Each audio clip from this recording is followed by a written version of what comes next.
60-летней жительнице Якутска на телефон позвонил неизвестный мужчина, который представился работником пенсионного фонда. Он обратился к ней по имени и отчеству, а также назвал другие личные данные. Женщина была уверена, что ведет разговор с представителем солидной организации. Карту он попросил перевернуть и назвать вот цифры. Ну так как, плохо видно же цифры. Я говорю, знаете, я тут не вижу, тут очень много цифр. Он говорит, вы вот посмотрите, там вот возле такой-то подписи вот цифры стоят 3 последние. Назовите их. Ну, я, естественно, вот что-то, какого-то недоверия же не было, ему назвала. В этот же день произошел еще один похожий случай. И снова в качестве доказательств мошенник назвал своей жертве ее личные данные, вплоть до номера ее банковской карты. 16 января в 6 часов вечера в полицию обратилась 55-летняя жительница города Якутска.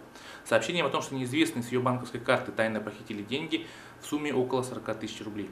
За час до обращения в полицию на ее номер позвонила неизвестная девушка и представилась работником Центрального пенсионного фонда.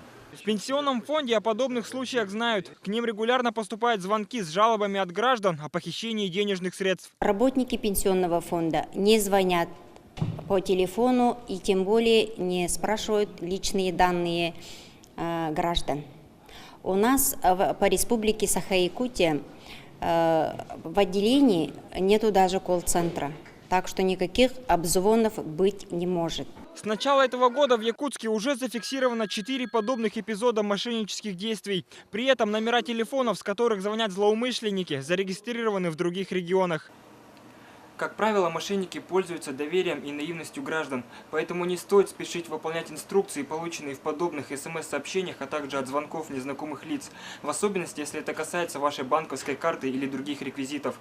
Лучше потратить пару минут и уточнить информацию у оператора банка, чем потом жалеть о списанных денежных средствах. Евгений Заборовский, Василий Соловьев, Роберт Набиев. Вести, Якутск.